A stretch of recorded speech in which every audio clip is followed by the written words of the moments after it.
Hello, and welcome to Stealing a Moment with Mr. Crook.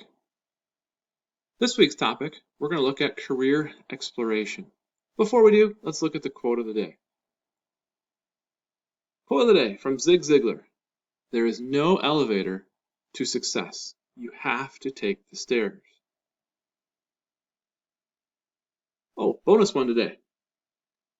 Choose a job you love, and you'll never have to work a day in your life.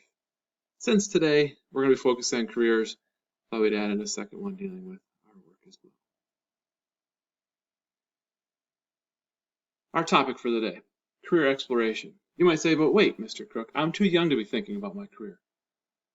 Well, I'm not asking you to pick the career that you're going to have for the rest of your life.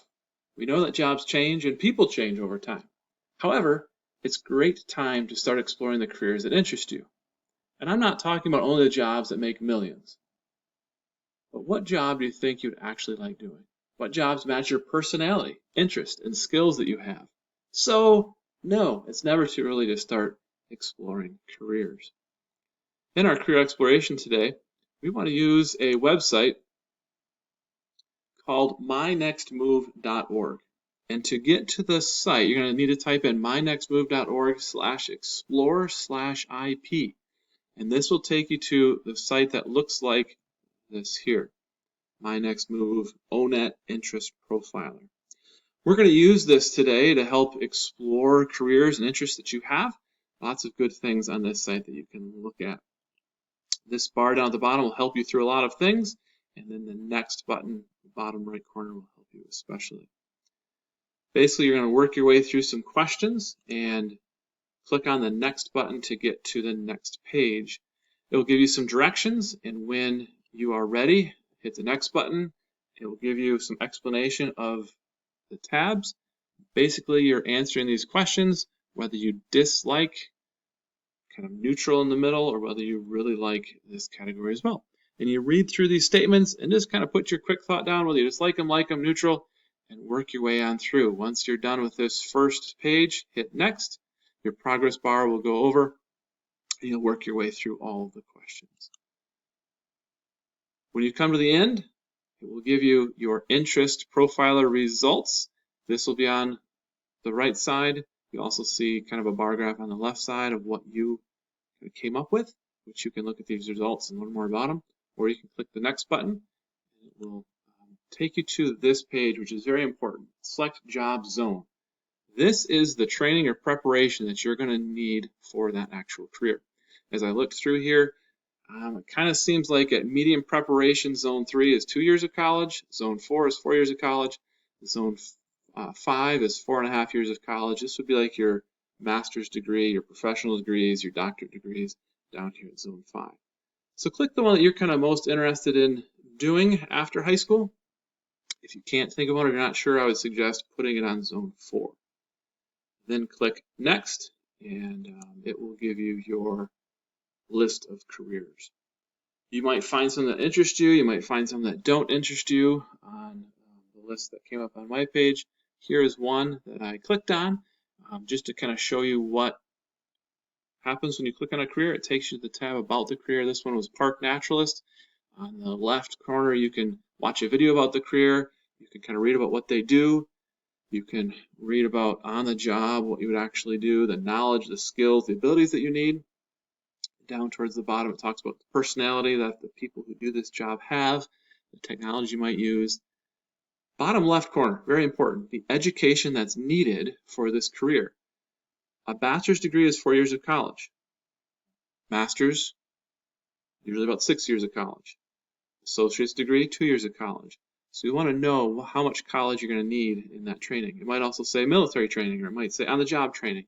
You can see the different types of level of education needed for that job. At Find Training, you can click on this tab and it will show you where to get training in our area for that job. If it is a bachelor's degree, it'll show you those colleges in our areas which offer this type of training. Middle tab, very important to look at, your job outlook. The job outlook, for this one it says average. If you get a job outlook that says poor, consider that job, but know that it might have some trouble in the future. Salary is important to a lot of people. I always say You don't have to make millions, but you have to be able to support your family.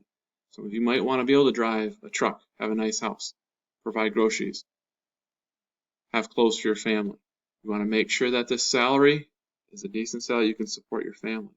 You don't want to be way down here. I know a lot of you want to be way up here. Whatever it is, find a job that you like and make sure you can support your family. Then some other tabs you can click on that interest you. You might want to go back and pick a different career and click on some more, and that's fine. If you're not finding a career that you're looking at or you enjoy looking at, try clicking on some of the blue tabs under your results. It will take you to other jobs that you might focus on. If you were really high and realistic, this might give you another list of jobs that you might find something you're interested in. And if you just can't find the job you're interested in, or you already know what you want to do, you can type it in the search tab right up top here where the little key shaped thing is, and you can search for your career that way and find all about it. So now that you have this list, you might say, I don't want to do any of these jobs. And that's good too. It's helpful to rule out careers that you would not like. But I encourage you to change the tabs in the job zone, interest levels, so you can find a career that does kind of interest you. Once you find something you might enjoy, you might want to take it a step further and go to YouTube and search your career on YouTube. Maybe search something like, what's the day in a life of whatever career that you're interested in. A lot of people put out videos about their jobs, what they do, what they like, and what they don't like about their jobs, which is helpful to see as well. So take some time, explore these career options. It's a great time in your life to do these searches and kind of plan for your future. Well, our Meaningful May calendar is here. Depending on what day you're looking at this, you might want to look at some of these things to do. I love the quote in the beginning. Arthur Ashe is a great American tennis player. He said, start where you are, use what you have, and do what you can. These are some encouraging daily tasks that you might want to do. I like the fourth. Focus on what you can do rather than what you can't do. In these times, we often think about things that we can't do, and maybe it's time to just focus on what you can do, what you can enjoy during these days. On the 8th, set yourself a kindness mission. Give time to help others. On the 10th, tell someone about why your favorite music means a lot to you. Just some great things for you to kind of think about to make May meaningful to you and others around you. Lastly, I hope you're all doing well, and go forth and do great things.